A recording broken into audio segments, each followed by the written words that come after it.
오늘 4번 근 4번에서 스가랴서의 특징에 대해서 같이 공부하겠습니다.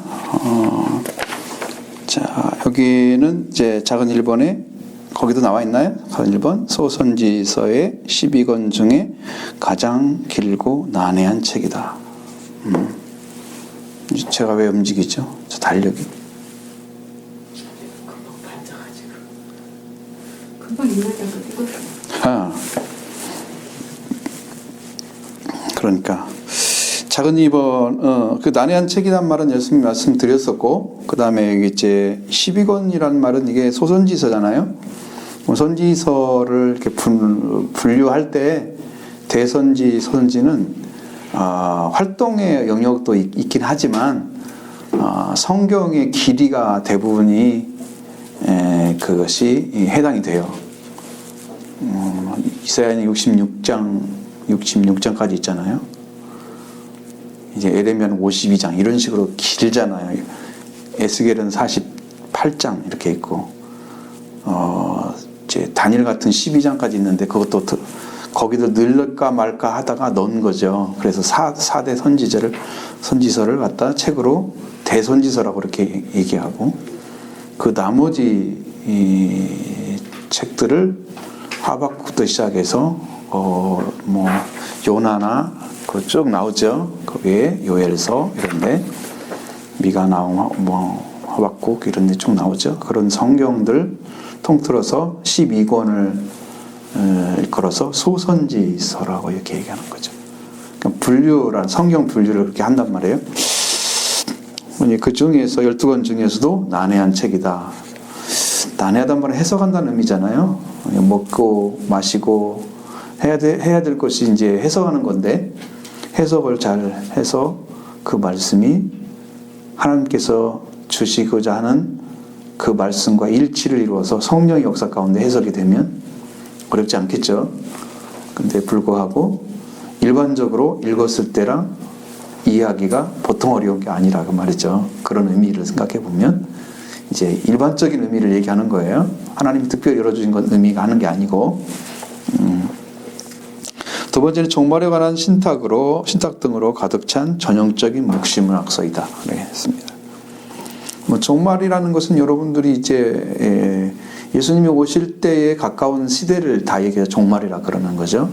그 다음에 종말이 말세와 같은 의미를 약간 가지고 있고, 마지막 때, 마지막 날, 이제 그런 것과 같은 뜻으로 사용되는데, 이제 성경에서는 많은 부분에서 그날, 아니면 여호와의 날, 주의 날, 이런 식으로 얘기하잖아요.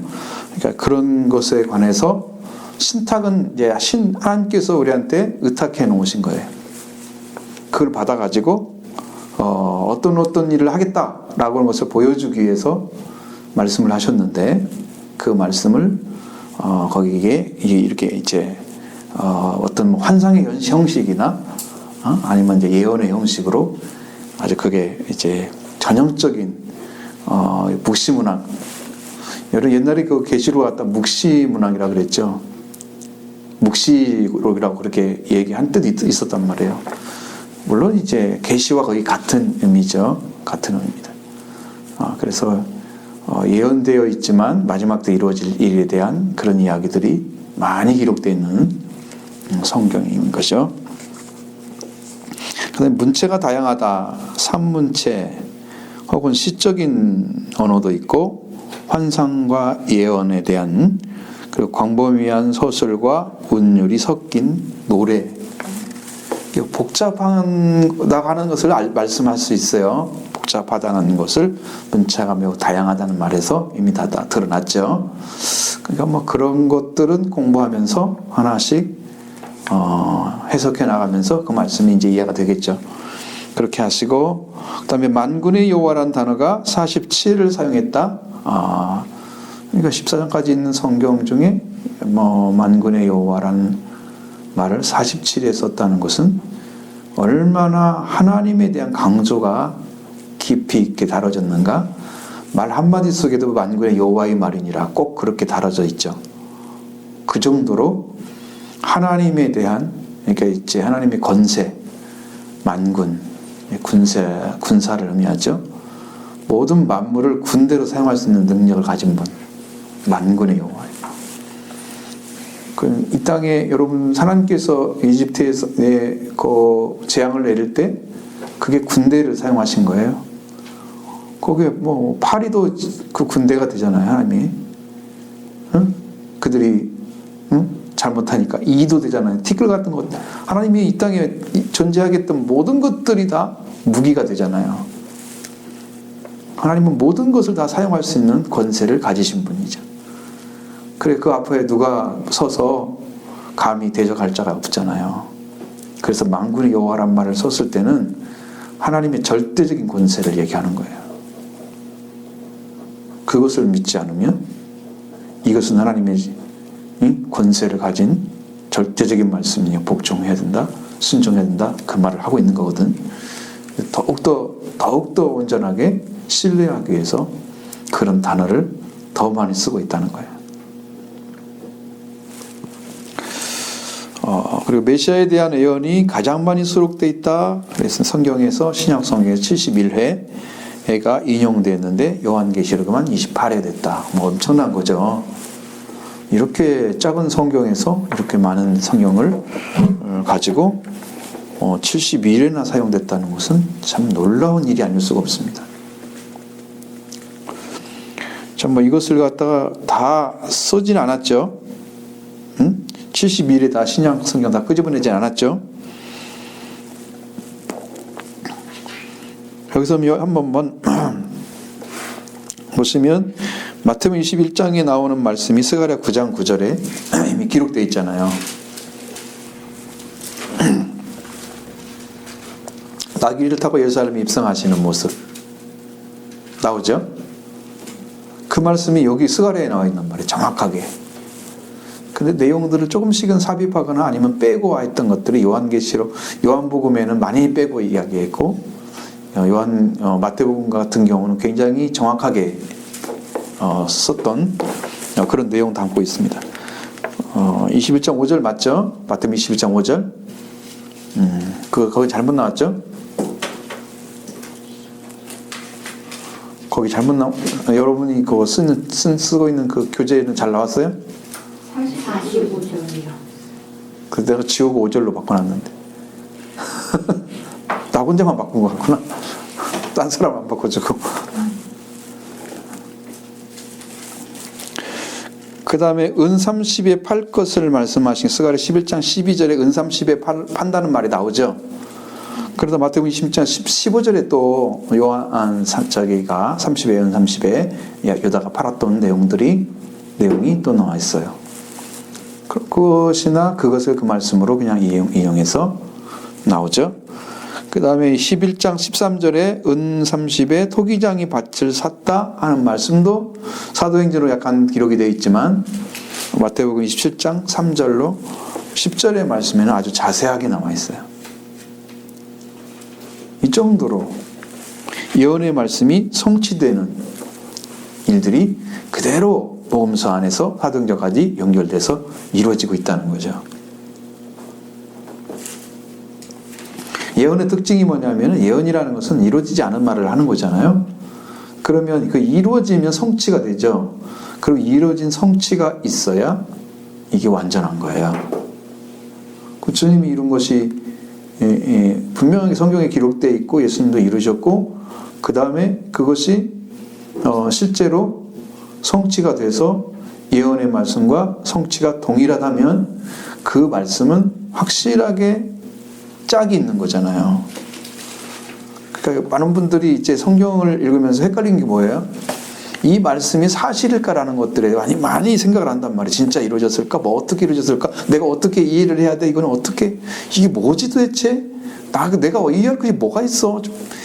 자꾸 파고 들어가잖아요. 내가 나로서 파고 들어가는데, 근데 이제 성경을 읽을 때는 내가 이제 중심이 아니고 하나님이 이제 예수님이나 하나님이 그 하신 말씀과 그 성취하는 것을 그대로 받아들이는 거예요. 왜 그러냐면 그렇게 해서 이루어진 말씀이 능력이 되기 때문에 그런 거예요. 그러니까 이 말씀을 이대로 안 믿으면 능력이 안 돼. 그럼 예수님이 이룬 것이 여러분의 구원의 능력으로 역사하지 못하는 이유가 뭘까? 이루어진 말씀을 그대로 안 믿기 때문에 안 오는 거예요, 내 안에. 주님이 이루셨다고 하는데 나한테는 나는 그걸 어떻게 알아? 하고 의심을 해서 안 믿는 거야. 그걸 어떻게 알 수 있는 것은 주님도 제자들도 알 수 없는다고 말씀드렸잖아요. 너희는 내가 오는 것을 알 수 없다. 오는 곳에 올 수가 없다. 라고 말씀하셨잖아요. 그러면 주님만 하실 수 있는 것이잖아요, 그 일이. 그러면 우리가 그걸 모른단 말이에요. 주님이 행하신 것에 대해서. 성경의 기록만 보고 알 수 있어요. 그러고는 뭐 더 이상 더 기록이 필요 없지. 근데 그것을 주님이 진짜 십자가를 지고 죽으셔서 피를 흘리고 돌아가시고 부활되셨구나 하는 것을 성경에 기록된 대로 믿기만 하면 주님의 죽으심과 부활의 그 능력이 내게 역사해서 나의 구원을 이룬단 말이에요. 그걸 그대로 믿어야 되는데 어떤 상황에 의해서 그 중심을 놓치고 이 강조하지 않은 곳에 찝꽂히는 경우가 많이 있어. 중심이 아닌 것에 꽂혀가지고 뭐 이건 어떨까 저건 어떨까 하면서 이걸 놓쳐가는, 주님이 이루신 것을 놓쳐가는 그런. 그래서 여러분 요약을 할 때는 중심이 정확해야 하잖아요. 주제가. 그 성경도 주제가 십자가 부활인데 그 주제를 놓지 않는 범위 내에서 이해하고 따라가면서 이렇게 이루셨고 이렇게 고통 속에서 십자가를 지셨고 그리고 예수님의 부활이 이렇게 이루셨구나 하는 것을 받아들이면서 이게 구원이 이루어지는 거죠. 주님이 이루신 말씀이 나에게 능력이 되는 거죠. 그때 이루어져요. 그것을 그대로 믿고 있는 사람에게 성령이 그대로 일을 하세요. 오셔서. 근데 그것을 좀이라도 손상을 시키면, 내 생각으로 표시를 하면 안 돼요. 그러면 그것은 벌써 이제 내 안에도 이제 정확하게 안 나타나고 꺼림칙하게 나타난단 말이야. 약간은 뭐 의심이 있거나 왜 그러지? 뭐 왜 이렇게 말씀하셨을까? 뭐 이게 자꾸 이제 왜라는 말 갖다 집어넣는단 말이에요. 이제 의심의 단계는 이제 신뢰 단계에 들어가기 전이니까 뭐 거기서는 신앙의 어떤 확신을 찾을 수가 없는 거죠. 왜냐하면 우리가 알고 있는 것과 우리가 알 수 있는 것과 우리가 알 수 없는 것들이 너무 큰데 갭이. 근데 알려고만 하고 믿으려고 하지 않기 때문에 거기서 이제 그렇게 손상이 되는 거예요. 신앙이 완전하게 못 들어가는 거죠. 우리가 다 이해해서 믿는 것은 거의 없어요. 피의 능력을 이해하여 못하잖아요. 근데 오면은 죄사함을 준단 말이에요. 그냥 믿어야 된다는 거예요. 이해할 수가 없어요. 그럼 어느 때 피를 발라고 이렇게 했지? 어느 때 피가 사용됐지? 그건 알 수 있어. 성경 구약에서. 그거 안다고 그래서 내 안에 뭐가 이루어져? 예수님이 피가 오지 않으면 안 이루어져. 그 의미가 없는 거지. 그러니까 그냥 믿는 것이, 주님이 이뤘다는 말씀 그대로 믿는 것이 여러분의 믿음의 시작이다. 그렇게 받으시고, 특별히 이제 이해가 안 되는 그런 그전 단어나 이런 것들을 찾아보셔서 정확하게 이해하시고 이렇게 넘어가셔서 그걸 받아들이는 것이 중요하다. 그렇죠? 그 다음에 여기도 찔리게 된다는 말씀이 있죠. 12장 10절에. 근데 여기서 예수님도 찔리셨잖아요. 요한복음 3장 19장 37절에 예수님 창으로 옆구리를 찔리셨죠. 그 찔리신다는 말씀도 그대로 이루어졌다. 없는 것을 만들어낸 게 아니고. 그러니까 이제 찔려서 뭐가 나왔단 말은 안 써 있잖아요. 여기는. 근데 이제 피와 물이 나왔더라. 그건 요한이 발견한 것입니다.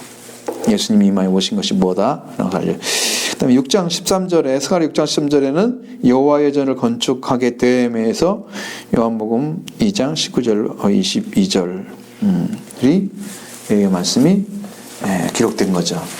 여기는 이제 좀 조금 잘 안 맞는 느낌도 들긴 하는데 어쨌든 예수 그리스도가 자기가 주의 전이라고 하는, 주의 전을 삼아는 열심히 나를 삼켰다는 말씀도 있죠. 그러니까 그런 말씀들을 보면 여호와의 전을 건축하는데 그 여호와의 전이 결국은 예수님의 몸이었다. 성전된 자기 육체를 가리킵니다. 그랬죠? 그게 여호와의 전으로 표현을 했단 말이에요. 다시 짓는 게 아니고.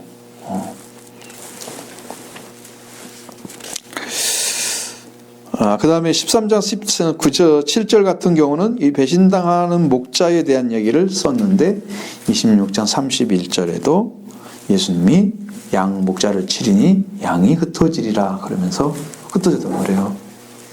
이 말씀대로 됐잖아요. 그러니까 이 말씀이 기록된 대로 됐어요. 그 다음에 죄를 씻는 셈이 스가랴 13장 1절에 나오는데 여기도 열려졌다. 예수님의 생수의 강이 말씀하시잖아요. 예수님의 그 물이 뭐예요? 예수님이 주신 물이 생수라고 말씀하셨죠. 생수의 강이 생수가 먹는 자마다 목마르지 않고 영원한 물이 된다 그랬어요. 그것처럼 예수님의 말씀이 이제 이제 스가랴 말씀이 이루어진 것이 바로 이 말씀이죠. 구약의 기반이 다 된 건데 구약이 없이는 신약이 이해가 안 되죠. 12장 10절에는 예루살렘 거민이 찔리신 메시아를 인하여 회개하게 된다는 말씀을 하셨는데 2장 36절로 41절에는 실제로 그들이 실제로 예수 그리스도에 대해서 전해주고 그러니까 그들이 형제여 우리가 어찌할꼬 그러면 다 회개를 하잖아요. 나중에 돌이키는 하죠. 그 말씀도 이미 기록이 되어 있단 말이에요. 12장 10절에. 그 다음에 14장 7절로 11절에 영원한 메시아 왕국의 건설다운데 여기는 하나님의 영광스러운 나라 예루살렘이 이루어지는 것을 계시록 22장에서 말씀하고 있어요. 21절에 14장 12절에는 악인들이 저주를 받게 되는데 성전에 들어갈 수 없는 사람이 누구예요? 계명을 하나님의 말씀을 계시록 22장을 펴보시면 거기에 이제 그게 나오죠. 계명에 플러스를 하면 어떻게 되고 빼면 어떻게 되나요? 하나님이 하신 말씀, 주신 말씀에 더하거나 빼면은 분명히 성에 참여를 못하거나 저주가 임한다고 말씀하고 있습니다.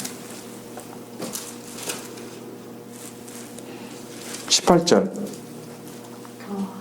누구든지 이것들 외에 더하면 하나님이 이 두루마리에 기록된 재앙들을 그에게 더하실 것이요. 그렇죠?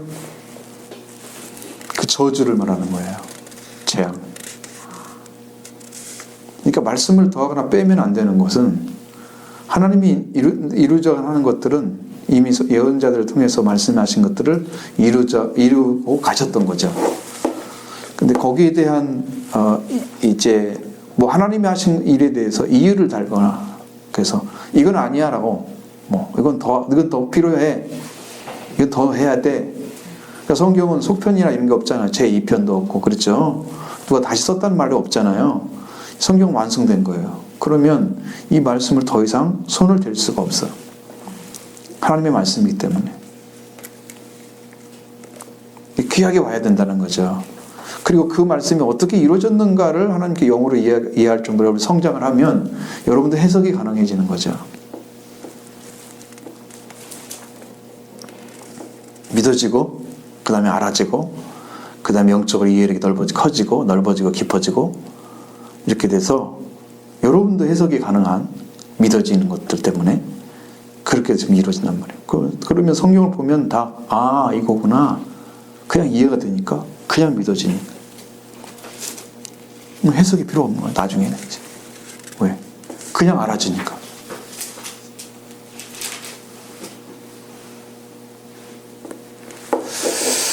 성장해야 되는 거죠. 그 정도로. 그 다음에 6번, 작은 6번. 스가랴에 등장하는 메시아. 엄청나죠? 메시아가 어떤 분으로 나타나가 스가랴 3장 10절로 8절로 10절에는 메시아 대제사장으로서의 사역. 여호수아 대제사장 나오죠? 거기에. 그 사역이 바로 메시아를 가리키는 거다. 왜? 다윗에 대한 얘기가 여러분 뭐 에레미야나 이런 데 보면 다윗의 목자가 돼서 나타난다고 얘기한단 말이에요. 근데 그 목자로 되는 나타나는 그 다윗이 예수 그리스도를 상징하고 있어요. 그 당시에는 예수님을 말할 수가 없기 때문에 거기에서 하나님이 선택하고 버림받지 않는 영원한 언약을 맺은 다윗을 상징해서 이야기가 나오는 거예요. 그래서 다윗을 얘기를 해요. 그러면 그거 아는 사람들은 그게 메시아인 줄 알아요, 벌써. 해석이 그렇게 되는 거예요. 6장 9절로 15절에는 열방의 왕으로서 메시아다 그랬어요. 여러분, 예수 그리스도가 예수님이 어떤 이름을 해석을 할 때 어떻게 해석을 했어요? 예수는 그의 백성을 그들의 죄에서 구원할 자라. 그렇기 때문에 그 사람이 제사장인 거죠. 왕이면서 제사장. 그래서 왕 같은 제사장인 거예요. 모든 사람들의 왕이시면서 그분을 통해서만 제사가 이루어져서 영원한 하나님의 영광에 참여하게 하시는 그 길이 되어주시는 분이 예수님이시다.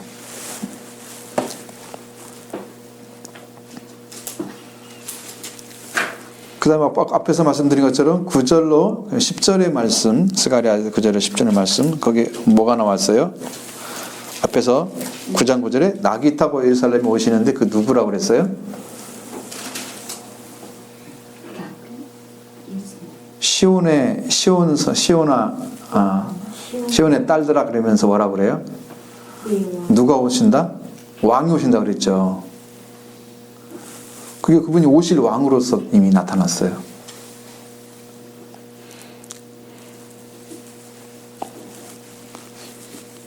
(10장 4절에는) 유다의 약속된 통치자로서 메시아.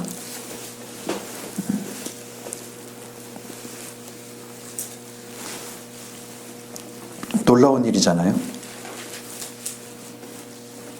유다에게 보면 이제 야곱이 축복을 해주고 이제 그 모세도 축복을 하자 유다 지파에게 해서. 근데 거기에 보면 유다의 홀을 준단 말이에요. 홀. 그 홀이 왕권을 얘기하는 거거든요. 유다는 약속된 왕이 있어요. 그리고 요한계시록에 다윗의 사자가 이겼다 그랬어요. 진짜 라이온이란 말을 써요, 거기서.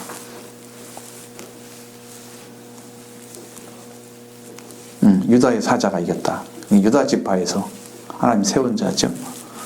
그래서 약속된 통치자로서 메시아가 홀을 가지고 계신데 이분이 바로 이런 유다 지파의 왕으로서 계시는 분으로 성경을 이야기하고 있습니다.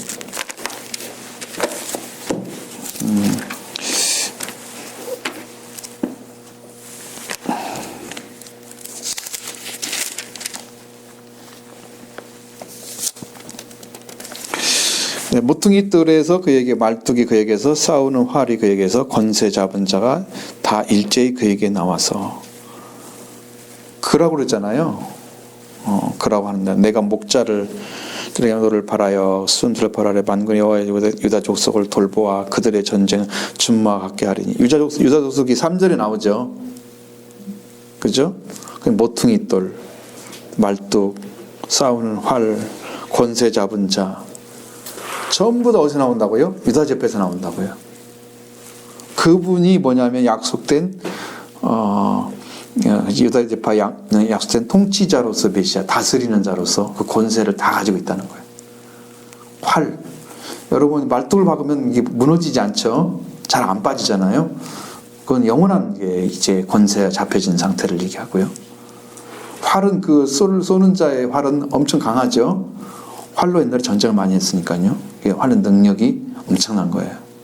그 당시의 이야기는 활을 가지고 계신단 말이에요. 그분이 싸우는 활이에요. 모퉁이 뜰도 성경에 나온 것처럼 이제 그도 원래는 이제 원래는 제대로 가면은 중앙에 딱 서 있어야 되는 그런 자리에 주님이 하나님께서 세워 주셨는데 사람들이 버렸어요. 약속의 돌이 시온의 돌이 돼야 되는데 버렸어요. 그래서 모퉁이 돌이 됐어요. 그 이야기 다 이게 이미 다 예언된 말씀들이죠. 그리고 권세 잡은 자, 이 권세가 바로 이제 왕권을 상징하는 단어로 말씀하고 있습니다. 그다음에 11장에서 보면 4절로 14절에는 거절당하는 선한 목자로서의 말씀. 메시아가 등장하고요. 이 말씀을 다 전하면 여러분들이 또 성경을 다시 해석해야 되니까 그렇게 하지 말고 역시 이제 양떼를 이제 이렇게 자 주님 하나님께서 먹이라고 주시잖아요. 근데 여기는 굉장히 복잡했어요. 지난번도 이제 말씀드렸던 기억이 나요, 제가. 그런 기억이 납니다.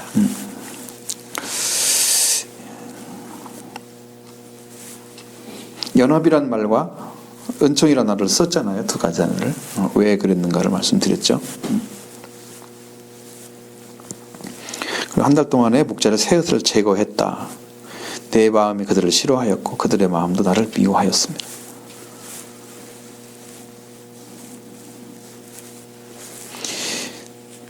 이 은총이라는 막대기를 취하여 거스니 모든 백성이 세운 그런 언약을 폐하려 하였습니다.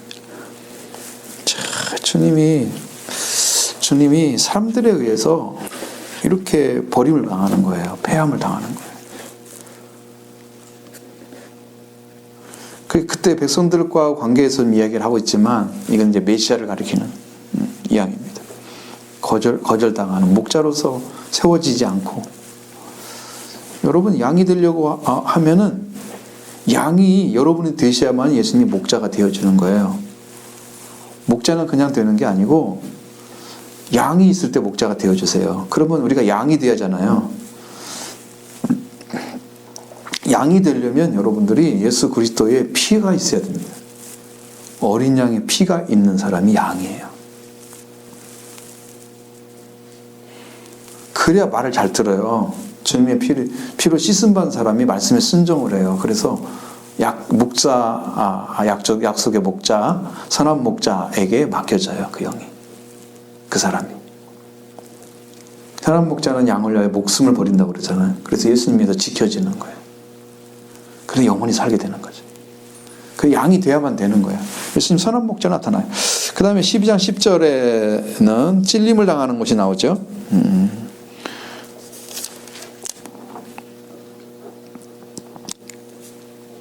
내가 다윗의 집과 예루살렘 주민에게 신청과 간구하는 심령을 부어 주리니 그들이 그 찌른 바 그를 바라보고 그 찔렀다고 하죠. 그 찌르심을 받으시는 분이 바로 예수 그리스도를 상징하는 거예요.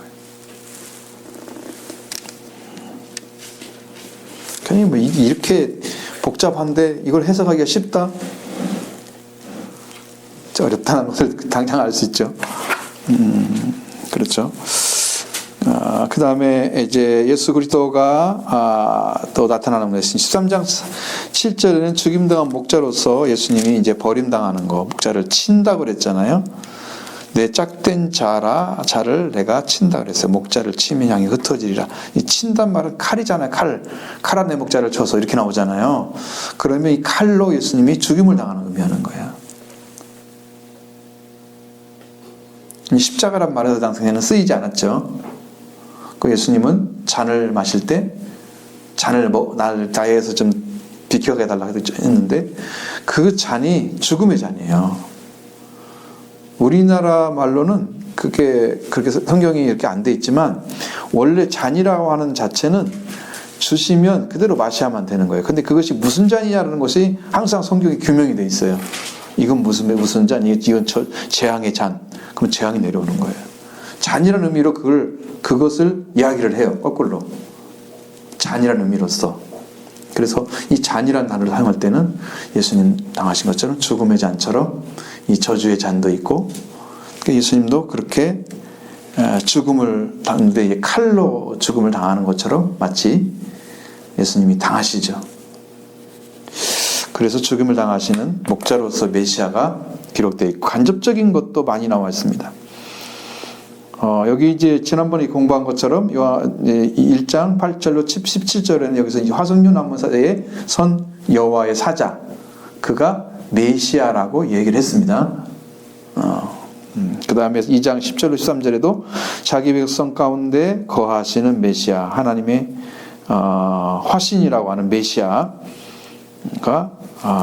여기 나타나고 있습니다. 자, 10절로 13절에 나오는 말씀 중에 시온에 따라 기뻐하라. 내 가운데 머물 것이다. 내 많은 나라 여호와께서 속하여 내 백성이 될 것이요 나는 네 가운데 머물리라. 내가 만군의 여호와께서 내게 보내신 줄 알리라. 나를 네게 보내준 줄 알리라. 그 나라는 존재가 바로 메시아를 가리키는 거예요. 우리가 처음부터 예수님이 오신다는 말이 약속이 없잖아요. 예수란 이름으로 온다는 말은 없잖아요. 성경에 다 한 아들이 날 것이다 뭐 그런 식으로 얘기를 해놓지. 그게 누군지 알아요? 다윗의 이사의 아들이 자손 중에서 한 뿌리가 나서 결실할 것이요. 그 누군지 알아요? 그렇잖아요. 예수란 이름이 아니죠. 그리스도라고 하는 예수가 나셨다고 하는 말씀으로 마태복음에서 알게 되니까 그분이 그분이었구나 라고 알게 되는 거죠. 메시아가. 그 다 메시아를 가리켰네. 이분 예수란 이름으로 오신 그 메시아를 가리켰네 라는 걸 알게 된 거죠. 그래서 이렇게 이제 다 맞춰서 이제 보니까 정확히 이해가 됨으로써 예수 그리스도가 이렇게 하셨다고 얘기합니다. 자, 14장 4절에 있는 말씀도 감람산에 메시아가 어떻게 오신다? 어디에 서신다 그랬어요? 그렇죠. 감람산에 서실 것이라고 그랬죠. 4절에 그의 발이 예루살렘 앞 곧 동쪽 감람산에 서실 것이요. 그렇죠. 예수님이 키가 얼마나 크면 동쪽 감람산, 남쪽 감람산에 서시는데 가운데 감람산이 동서로 갈라져 버린대요. 그때는요 예수님이 영체이기 때문에요. 이 사람으로 나타난 게 좀 보이는 것이 아니에요. 하나님이 영이잖아요. 얼마나 크신지 모르잖아요 우리가. 이렇게 이제 제가 어느 순간에 사람들을 이렇게 믿음 있는 사람들 보면 그 영적 크기가 조금 보인단 말이에요. 근데 다 이루신 분은요 크기가 예수님처럼 해서 보이지가 않아요. 무한대예요. 키가 얼마나 큰지 모르겠어요. 저도 가끔씩 저를 바라볼 때 내 키가 이렇게 크다냐 그랬는데 그분들은 키가 너무 커요. 예수님은요 보이지가 않아요. 키가 무한대예요. 하나님이기 때문에. 그러니까 우리가 상상할 수가 없어요. 그분에 대해서, 하나님에 대해서 측량할 수도 없고 지혜를 잴 수도 없어요. 완전하신 분이세요. 그렇게 큰 분을 우리가 지금 믿고 있는 거예요. 아멘. 그 크신 분을 믿고 있는 거야. 그게 얼마나 놀라운 은혜야. 알지 못하는 거지만, 완전하게 알지 못하지만. 그 다음에 14장 9절 또 16, 17절에 보면 메시아, 세상의 왕으로서 메시아로 또 등장하고 있습니다. 메시아에 대한 호칭이라는 것이 이제 내 종이라는 말 쓰죠. 3장 8절에. 종이라고 쓸 때는 어떤 의미겠어요? 예수님도 이사야에 있는 성경을 인용하면서 내 종, 내 종에게 내 영을 부어주겠다고 약속하시잖아요. 그러니까 여기 있는 말씀처럼 이 종이라는 의미로 딱 썼을 때는 그분이 하나님 앞에서는 사람이시지만 우리가 메시아이면서 하나님이잖아요. 근데 그분이 우리에게 나타날 때는 종의 모습으로 성경에 있는 말씀들을 철저하게 복종하는 자로. 그렇다고 해서 자유가 없는 복종이 아니야. 말씀을 이루어가기 때문에 자유가 있어요. 여러분 말씀도 이루어지면요 엄청 자유가 와요. 성경대로 사는 게 힘들 것 같잖아요. 어떤 게 힘드냐면 나하고 하나님 관계는 안 힘들어. 이렇게 옆에 관계가 힘들어. 수평 관계가 안 되니까. 이걸 똑같이 좀 이해를 하고 들어와야 되는데 이걸 못 들어오니까 이게 힘들지. 나하고 하나님 관계 힘들지 않아요. 하나도 안 힘들어요. 내가 힘들어하면 하나님은 다 아시는데. 그래서 다른데 종이 돼야 되는데 싹이 된다고 그랬어요. 그럼 가지라고 얘기합니다. 그러면 원래 줄기가 있어야 가지가 있잖아요. 원래 나무가 있으면 가지가 있듯이. 그러니까 예수 그리스도는 그런 모습으로 보여지는 거죠. 싹처럼 아주 너무 연약한 모습으로 사람들 보기에는 정말 보잘것없는, 여러분 다 커서 나무가 커서 딱 열매를 맺은 거하고요 태어나서 조금 싹이 나온 거하고요 어떤 느낌이에요? 저것이 커서 열매를 맺을까라는 생각을 하게 되잖아요. 작은 걸 보면. 근데 완전히 커서 성숙해서 완전하게 열매를 맺었다 그러면 이건 완전한 거구나. 딱 그렇게 알잖아요. 그분의 모습이 꼭 그렇게 보이는 거예요. 가진 것도 없는 것처럼. 나사렛 촌이라고 생각하는, 나사렛 사람이라고 생각하는 아주 시골뜨기의 사람으로, 아주 불필요한 사람으로 사람들이 보기에는 배운 것도 없는, 그러면서 메시아라고 서 있는 그런 모습이잖아요. 사람들이 그리고 있는 메시아는 학문이 없는 자예요. 바리새인들과 같이 배우지 않았기 때문에 학문이 없는 자예요. 그렇게 작고 어리석은 모습으로 예수님이 보였던 사람들에는, 그래서 저분이 메시아라는 것을 믿지를 않고, 또 자기들의 메시아관이 안 맞기 때문에 그거 예수님 버리고, 그래서 다 버림받은 거죠. 그걸 믿지 않고. 그 다음에 돌이라는 단어로 또 사용되고 있습니다. 이 돌이라는 것은 여러분 이게 이제 바위를 상징을 해야 되겠죠. 작은 돌 의미가 아니죠. 이건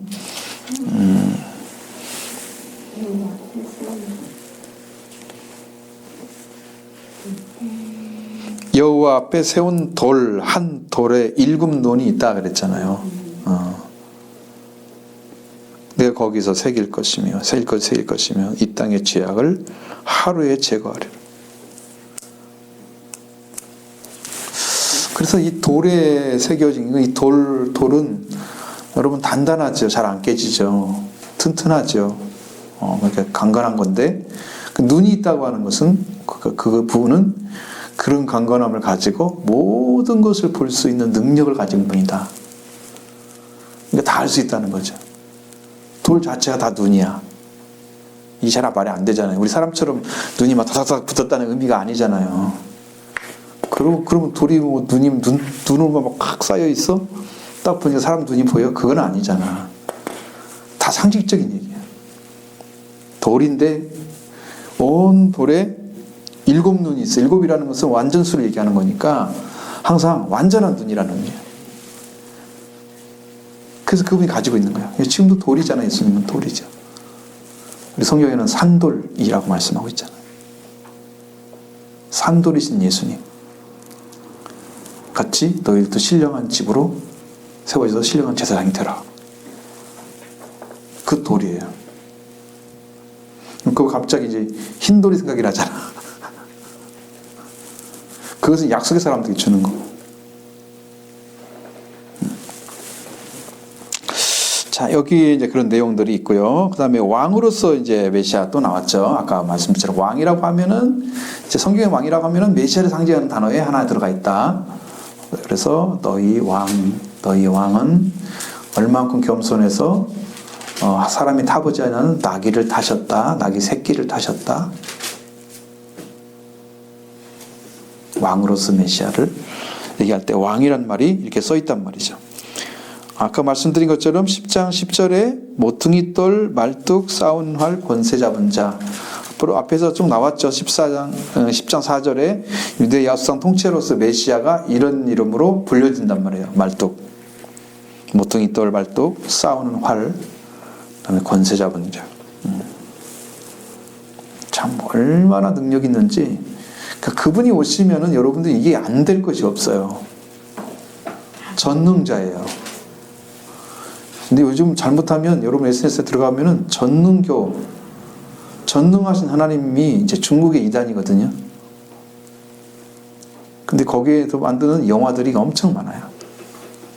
하나님은 전한다고 하면서 다 숨겨지는, 나중에 전능하신 하나님이 꼭 그렇게 나와요. 말할 때. 아니, 전능하신 하나님도 있고 이렇게 종처럼 나타나는 하나님도 있잖아. 사람이신 하나님도 있잖아. 예수님이 하나님이잖아. 이게 다 있어야 되는데 거기만 포커스를 맞추는 거야. 한 가지에 포커스를 맞추면 이단들 가능성이 높아지는 거예요. 성경 전체로 보면 그렇게 얘기 안 하잖아. 다양한 모습으로 다 예수님 메시아 나타났는데 한쪽만 포커스를 맞춰. 거기를 집중적으로 얘기해. 그러면 이단이 되는 거죠. 조심해야 돼요. 그럼 11장 9절과 13장 7절에 목자라고 나오죠. 거기에 목자. 양과의 목자의 관계 말씀드렸죠. 그렇게 얘기하고 12장 10절에는 찔린 자, 그러면 찔린 자는 찔림을 받은 사람이죠. 그러니까 예수 그리스도는 옆구리에 찔림을 받은, 그야말로 알 수 없었죠. 찔린 자라고 했을 때 여러분 뭐 가만히 서 있는데 찔렀는지 어떻게 해서 찔렀는지 모르잖아요. 근데 예수님이 이루신 것을 보면 십자가상에서 찔림을 받으신 거잖아요. 그렇게 이루어진 걸 모르잖아요. 그렇게 이루어질 찔. 어떻게 찔릴지는 모르지. 그냥 이 예언으로 말하면. 그런데 예수님이 이루신 것은 십자가상에서 찌른 거야. 그러니까 이게 이제 구속사를 이루는 완전한 복음으로 나타났어. 그 다음에 13절에 7절에 내 짝된 자라고 말씀, 친구라고도 말씀하고 있고, 예수님이 내 짝이라고 그랬어요. 그러면 누구예요? 여기서 13장 7절에 한번 보세요, 여러분. 이게 잠깐 이해가 안 될 수도 있으니까 제가 자꾸 이 얘기를 하는데, 이거 만군의 여호와가 말했죠. 가라 내 목자 그랬죠. 그 다음에 내 짝된 자를 치라. 누가 말했다고요? 만군의 여호와가 말했어요. 하나님의 짝된 자예요. 하나님의 짝이라니까요, 그분이.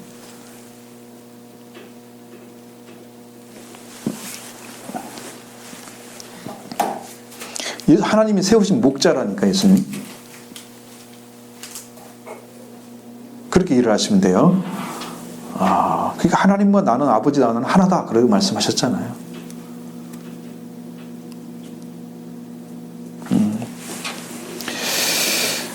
이렇게 해서 7번을 넘어가겠습니다. 7번 보면 1장 6절부터 6장의 말씀은, 6장은 성전 재건의 공사를 계속할 열의를 상실해버린 이스라엘에게 스가랴는 먼저 선조들의 행한 악행을 다시는 반복하지 말고, 이 말이 중요해요. 여러분 행하면서 저주를 받고 고통을 받고 재앙 속에서 불리함을 당하고 포로가 돼서 그 고통 속에 살다가 돌아와야 되는 후손들을 만들어 놓은 그 사람들이 그 악행을 했잖아요. 그것을 어떻게 해야 돼요?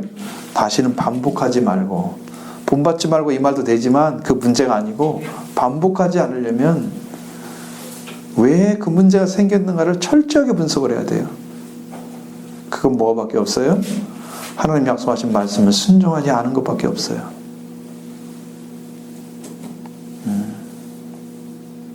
그래서 생긴 거예요. 에스겔 20장 39절인가 38절에 지금 나와 있거든요.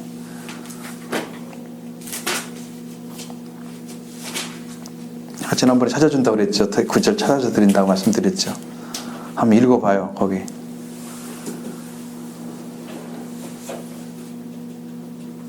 주 여호와께서 이같이 말씀하셨느니라. 이스라엘 족속아, 너희가 내 말을 듣지 아니하려거든 가서 각각 그 우상을 섬기라. 그렇게 하려거든 이후에 다시는 너희 예물과 너희 우상들로 내 거룩한 이름을 더럽히지 말지니라. 무슨 말인지 알겠죠? 우상을 섬기려면 섬겨라. 그렇게 하려면 다른 우상에게 절에서 섬기고, 그래서 하나님 일을 더럽힌 일을 다시는 하지 말라고 그렇게 덜어놨잖아요. 하나님이 너무 아프시죠?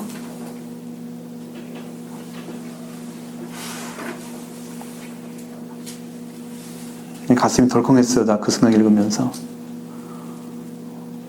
아버지가 얼마나 마음이 아프셨으면. 섬기고 싶으면 섬겨라. 내 속성이 그것밖에 못 되니까. 그렇지만 그렇게 하려면 다시는 그 우상에게 절해서 하나님의 이 거룩한 이름을 더럽히지 말라고 말씀하고, 그 아픔을 줍는, 아픔이 오면요 이게 일이 생겨요. 그래서 좀 상당히 걱정이 되는 거예요. 내가 누구를 보고 아파하면요 그 문제가 생기더라고. 그래서 이걸 어떻게 처리를 해야 되나, 그런 아픔 많이 있었거든요. 그런 것들이. 그래서 선조들의 악행을 다시는 반복하지 말라 하는 말씀과, 하나님과 아주 밀착된 삶을 살아가라고 요청하고 있다.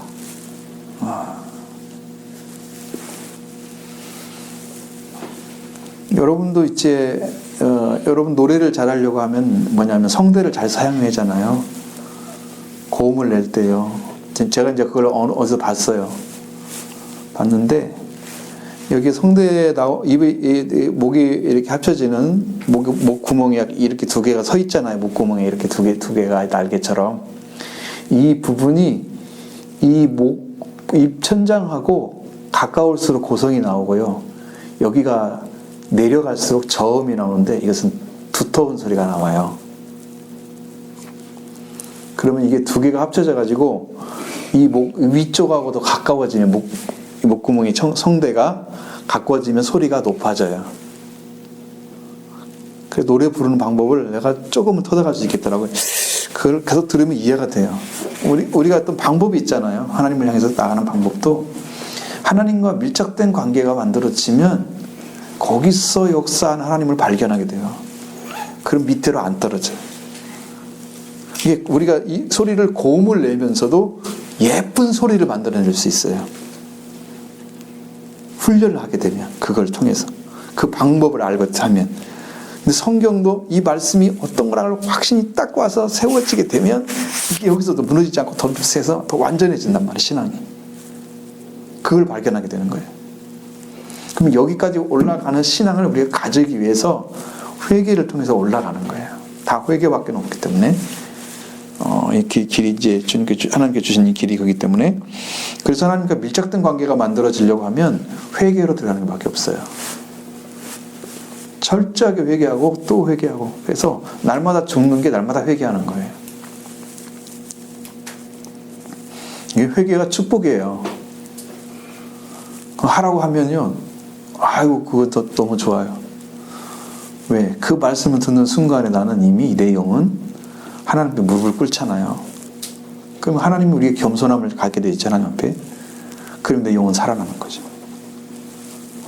이 말씀을 받아들일 때 왜 나한테 회개하라고 그러면 자기가 이제 딱 살아가지고 움직이면 자기 영성은 제로가 되고 말씀에 불순종이 일어나 자기 안에 교만이 쌓이죠. 이게 악한 거예요. 그래서 악이라는 분이 악한 행위를 하는 사람이 누구냐 그러면 말씀에 순종하지 않고 회개하지 않는 사람이 악인이래요. 그래서 앞으로는 주님께서 오셔서 제가 8번이나 설교했던 좋은 열매, 씨앗하고 그다음에 쭉정이 이것을 나누신대요. 이제는 말씀을 듣고 순종하게 되면 바로 픽업을 시켜서 구원을 시켜주고요.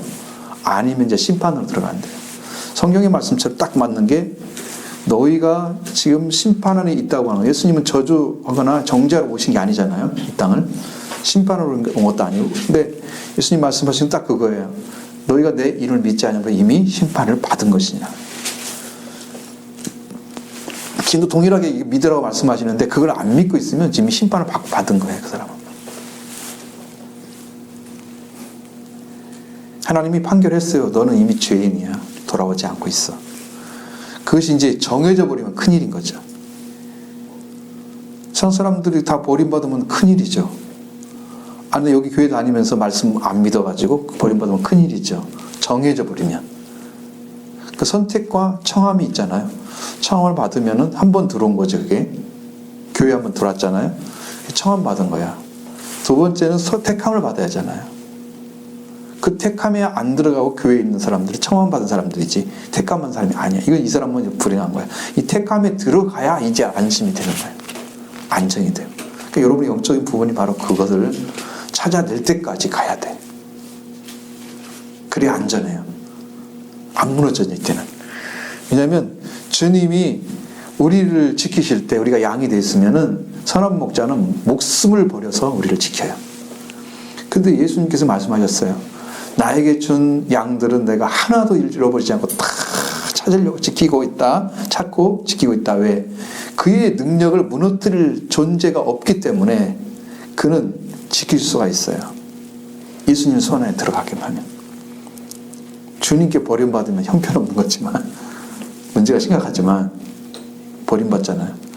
주님께 들어왔다 그러면 주님이 지키시나 그 다음부터. 아멘. 그래서 어지간해서 버림받기가 되게 어려운 거야 사실은. 가룟자처럼 처음부터 팔자라고 나오는 사람으로 시즌받지 않은 사람으로 있는 사람은 달라요. 부름받을 때부터 시즌받지 않은 거야 그 사람은. 그러니까 주님과 동행할 수가 없고 말씀도 들어갈 수 없고 그래서 버림받는 거예요. 그럼 교회 다닐 때부터 불신의 사람으로서 교회 다니려고 하는 사람은 없을 거 아니에요. 다 믿으려고 왔죠. 근데 왜 믿음이 안 들어갈까? 그 속에 믿음이 안 들어가요?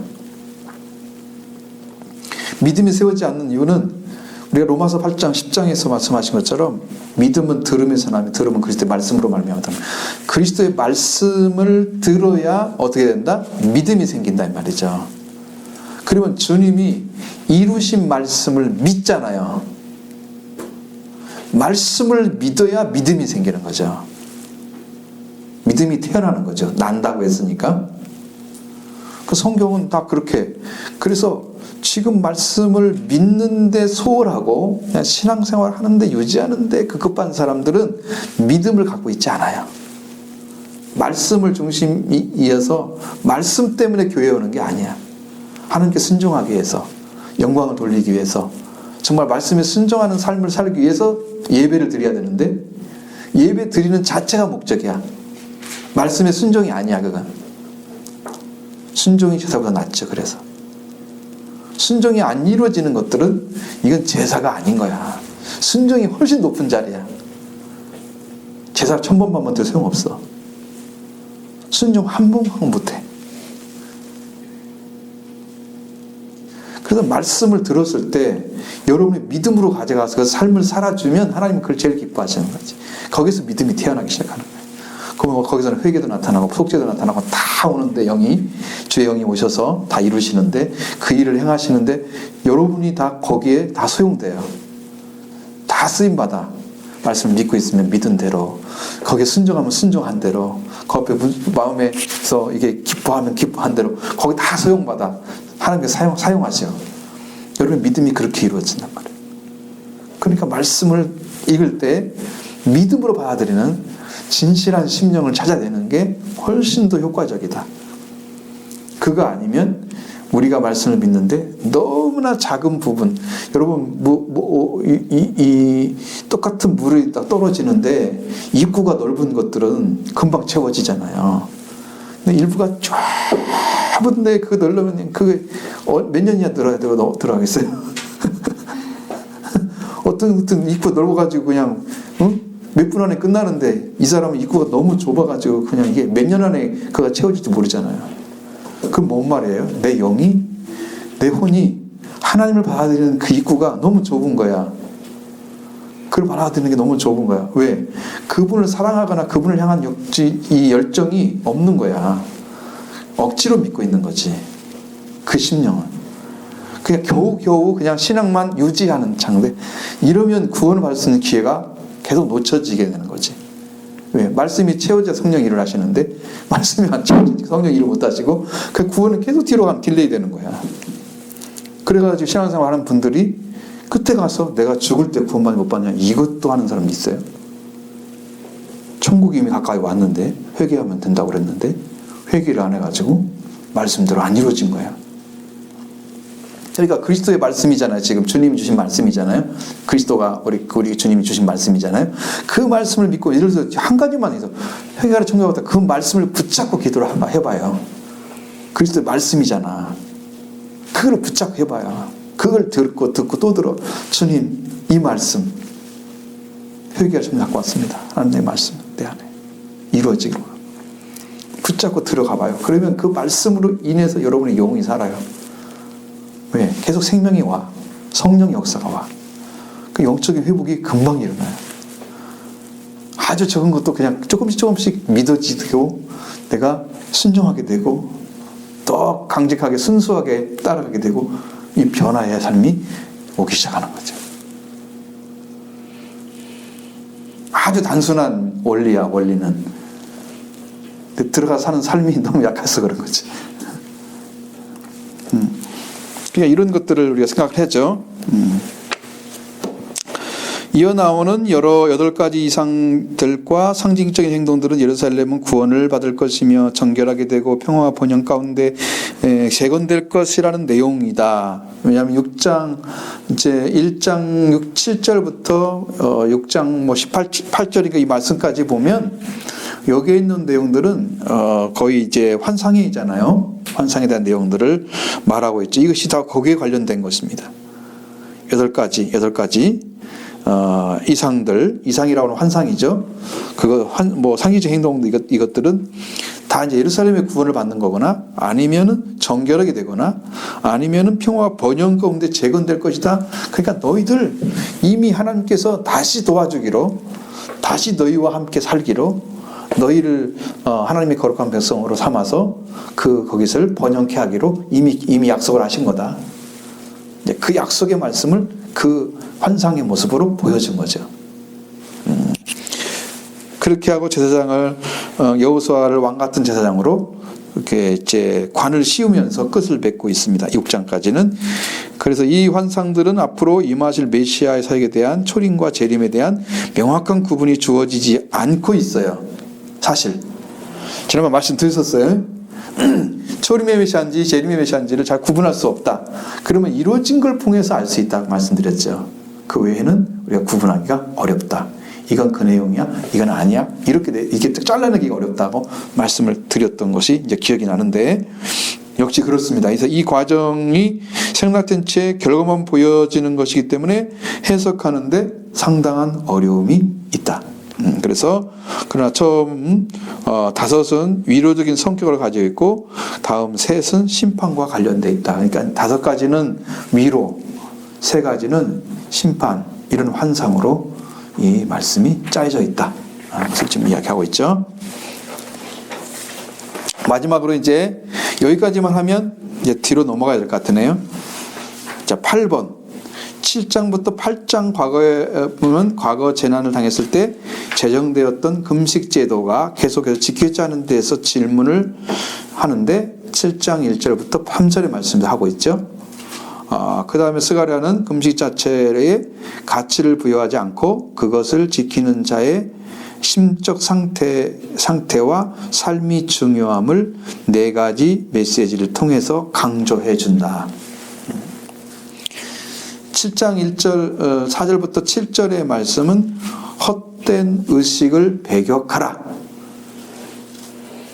여러분, 이게 형식주의자이라는 말을 썼을 때는 이런 거죠. 이 바리새인들이 살았던 삶의 모습을 그려보면은 그게 이해가 됩니다. 뭐 구제할 때 사람들에게 떠들고 한다든가 아니면 기도하는데 많은 사람들 앞에서 한다든가 사람들 보기에는 너무 열심히 하고 있는 것처럼 보여지잖아요. 근데 그것은 하나님을 향한 것이 아니고 사람들에게 잘 보이기 위해서 하는 거란 말이에요. 그게 의식적으로 하는데 형식적으로 열심인 사람이야. 근데 그것을 보이고 싶은 거야. 내가 이렇게 훌륭한 신앙을 가지고 있다고? 나팔을 부는, 우리말로는 나팔을 분다고 말하잖아요. 좋은 표현은 아니지만 나팔을 불지 말라고 얘기하는 것처럼 헛된 의식을 가지고 하나님을 경배하면서 이게 하나님께 금식을 하면서 이게 하나님을 향한 건지 자기를 향한 건지 잘 그게 안 되고 있는 그런 모습 보여주고 있죠. 그 다음에 조금 작은 이번에는 7장 8절로 14절에는 과거 불순종을 기억하라. 왜? 지금 회개하고 있다면서 과거의 자신들을 모르고 있다면 내가 무엇을 위해서 기도하는지 모르잖아요. 그럼 무엇이 변화된지도 모르고 그러려면 그게 금식을 왜 시작했을까? 그 의문을 이제 갖게 되는 거죠. 그러니까 여러분, 우리가 만약에 기도하게 된다면 내가 불순종한 것도 회개해야 됩니다. 금식한다고 하면 더 그래야 되고요. 작은 세 번째는 8장 1절로 17절에는 이스라엘의 회복과 위로에 대한 말씀을 하시고 4번에 8장 8절부터 23절에는 이스라엘의 기쁨이 회복된다는 말씀을 하십니다.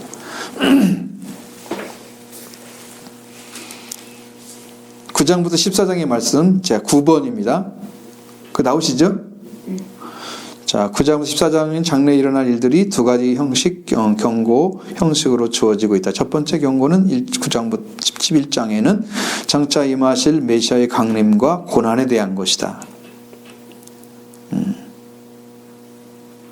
자, 이제 작은 1번 9장 1절로 8절에는 이웃나라는 멸망을 받으나 이스라엘은 보호됨. 이것도 공부했죠. 기억이 납니다. 자, 우리가 하나님께서 그들이 이제 이스라엘 백성들을 엄청 비웃고 그들의 비참함을 굉장히 즐겼던 사람들이잖아요. 니들이 하나님 백성이야? 이렇게 하면서 고웃음치고 했던 자들이잖아요. 그러니까 그들은 하나님께서 더 잘되게 할 수가 없어요. 자기들이 잘되기 때문에 지금 놔둔 게 아니거든요. 그들도 죄악이 많은데도 이스라엘은 선민이기 때문에 정결함을 주기 위해서 그렇게 하시고 계시는 거죠. 그러니까 이스라엘 백성들은 이제는 돌아와서 하나님께서 회복을 시켜줘야만 되는 거예요. 보호를 받아야만 되는 거예요. 그 다음에 이제 여호와께서 메시아께서 시온에 임하시는 9장 9절로 10절의 말씀 앞서 보셨고, 작은 3번의 9장 1절로 11절에는 이스라엘이 대적에게 이기고 영광을 누리게 된다. 이 말씀 들으셨고, 9장 10장 1절 4번 작은 4번의 10장 1절로 13절 11장 3절에는 메시아의 축복. 사실은 우리가 메시아가 오시면요, 사실은 그분에 의해서 받을 은혜가 너무 크기 때문에 이거 한 분만, 예수님 한 분만 여러분의 구주로 영접하면 여러분은 이건 진짜 이건 땡 잡은 거죠. 세상의 말로 상상을 수 축복을 받은 거예요. 나와도 파도 끝이 없는 복을 받은 거예요.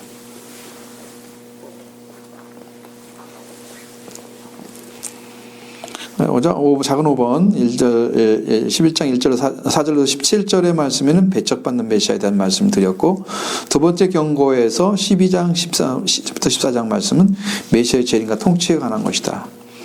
12장 메시아의 예루살렘 구원, 13장 메시아 예루살렘 정결, 14장 메시아의 통치, 이런 말씀인데 예루살렘에 대한 상세한 묘사, 그리고 이방인 나라들을 일으키신 하나님의 승리를 묘사하고 있다. 그리고 스가랴는 알렉산더 대제의 침략, 마카비 전쟁, 잠깐 동안이지만 이스라엘 속박으로부터 구원한 유대인 애국자 마카비가 완전한 구원을 이루지 못했어요. 그냥 이스라엘 백성들을 회복시키지 못했어요. 피압방 민족으로 남겨놨죠. 결국 그들이 이제 승리하지 못한 거예요.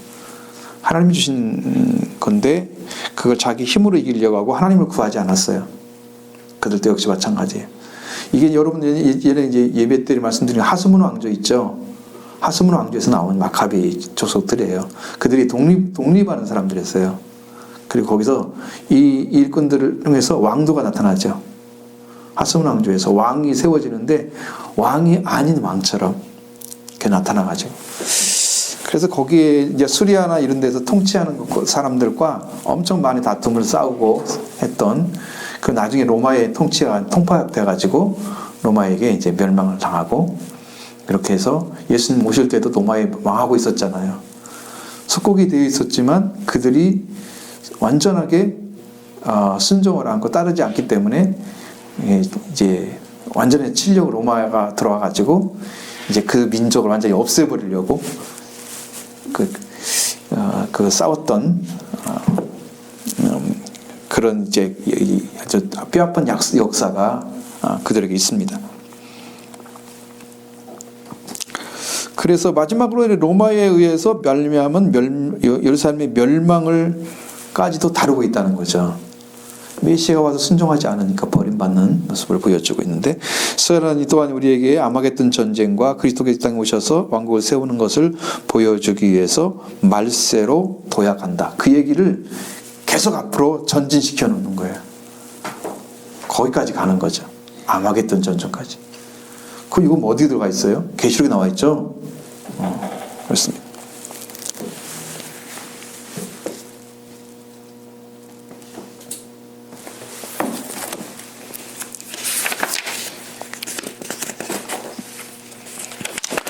사실 여기 끝까지 다 해야 되는데,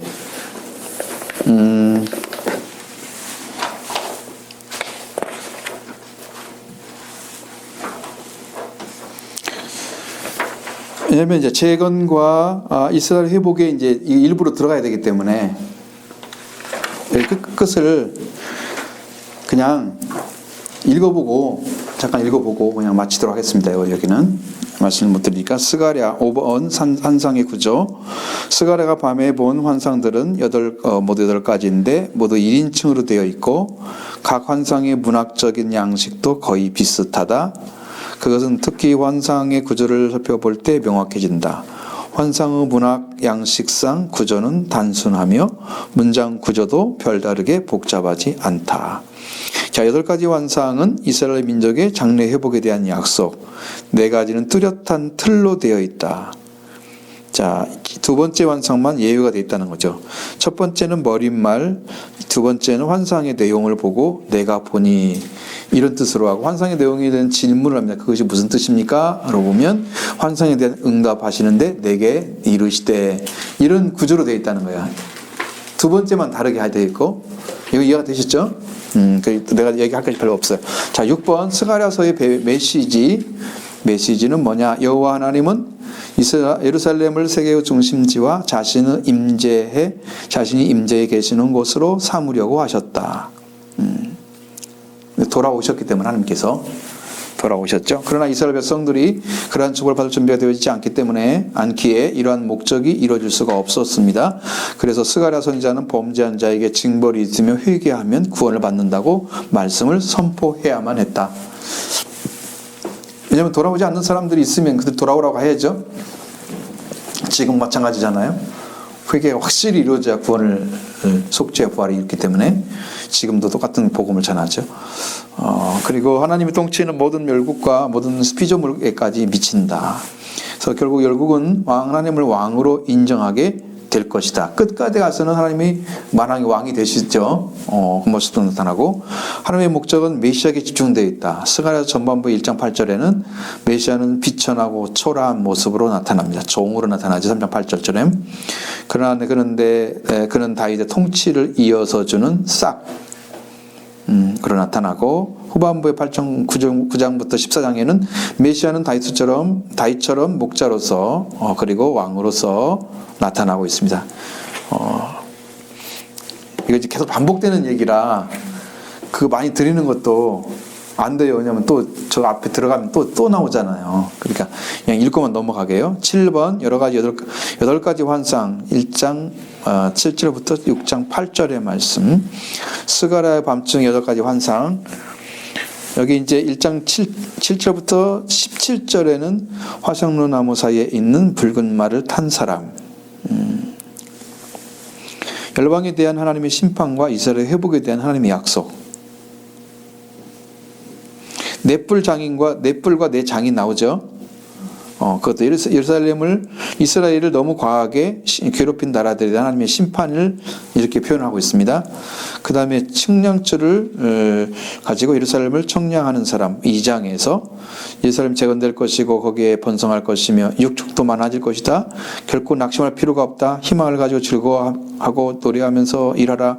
격려와 위로 그리고 소망을 주시고 회복될 이스라엘에 대한 하나님의 미래의 축복을 말씀해 주고 있고요. 자, 3장 제사장 여호수아를 깨끗하게 하고 관을 씌우셨다.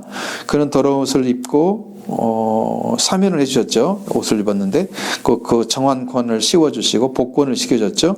죄를 사해주시고 원래 자리로 세워주는 게 복권이잖아요. 세워주시고 그 다음에 정차 이스라엘을 죄로부터 깨끗하게 하실 제사장으로 삼으실 그 약속하셨다. 여호수아 말씀하신 거 알죠? 기억나시죠?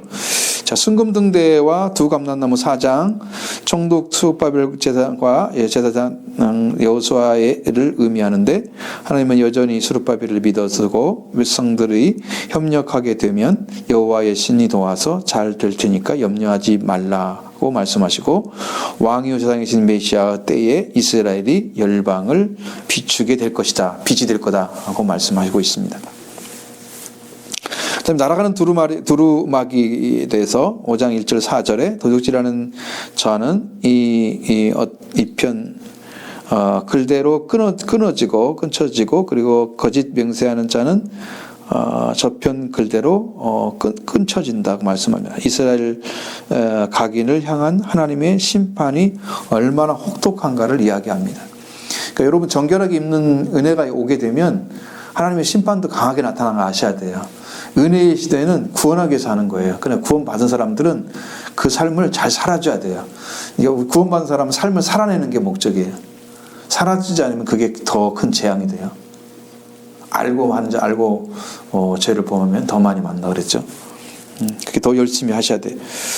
그 다음에 에바 가운데의 여인은 5장 5절부터 11절의 말씀에서 세상의 모든 악의 근원은 바벨론에서 나왔다 그랬습니다. 그리고 이스라엘에 계속 범죄할 경우에 큰 징계가 있을 것이고 있을 경고를 말씀하셨고 하나님에 대한 이스라엘의 국가적 죄를 제거했다. 여러분 이게 한 사람 한 사람만 죄를 제거하면 안 되잖아요. 국가의 죄를 제거했죠. 그러니까 여러분 지도자로부터 시작해서 이스라엘 민족 모두들 다 죄를 제거하는 것이 하나님의 목적이에요. 우리나라도 개인은 아마 의인이 있을 거란 말이죠. 말씀에 수고하고 회개한 사람들이. 그런데 우리 국가의 죄는 너무 커요. 지금도 막 이렇게 잘못된 죄를 지적하면 싫어하고 뭐 거기에 막 대항하고 막 이런 사람들이 너무 많잖아요. 우리 민족적인 삶을 잘 살자고 하는데 그 민족적인 것도 싫어하고 어느 나라 기대야만 되는 것처럼 뭐 친일되고 친미되고 뭐 이런 식으로 하잖아요. 우리가 자주 해서 우리 민족에 살자고 하는 건데 그게 잘못된 거 아니죠. 그러면 더 뭉쳐주고 어떻게 하면 그걸 이루는 것으로 고민하고 이렇게 대화를 해야 되는데 그게 아니고 그것은 잘못된 거야. 너네들은 아주 종북들이야. 이렇게 아주 내쳐버리고 그러니까 일이 안 되잖아요. 죄가 너무 많죠. 우리 잘못된 국가관을 가지고 민족관을 가졌기 때문에 이렇게 나눠지고 있는 거예요. 우리는 누가 다스려도 상관없이 예수 그리스도가 다스리면 이기는 거죠. 그거 주님께 기도하고 우리 민족을 지켜달라고 해야 되는 거지. 회개하고 누가 다스리고 욕하고 막 그럼 얼마나 많이 더럽히는 사람들이 많아요. 아무 소용 없는 거잖아요. 그런 거 한다고 그래서 그들이 그렇게 했다고 해서 뭔 일이 벌어진 거 아무것도 없잖아요. 죄만 더 쌓는 거지. 그런 비판을 하지 말자 그랬죠. 예수님도 세상 빌라도 비판한 거 한 번도 없잖아요. 그죠? 그 다음 내병거 6장 1절 8절의 말씀에 보면은 내병거는 하나님의 내바람 이방 국가들에 대한 하나님의 심판을 말하고 있습니다. 내바람은 여러분 이게 뭐라고 말씀드렸어요? 이제 요한계시록에 계속 나와요. 이거 바람이 천사를 가리키는 거예요. 그걸 붙잡고 있어요. 그 천사를 시켜서 이 바람이 놓여지게 되면 세계가 전쟁 소용돌이에 확 쌓여버릴 것입니다. 그게 이제 마지막 전쟁이 나타날 거예요. 유프라스대 전쟁이 있은 다음에 아마겟돈 전쟁이 마지막 전쟁인데 이 전쟁이 있을 거예요. 한번 보시죠. 나중에 이제 8장에서 1장 8장에서 2부는 다음 주에 말씀드리겠습니다.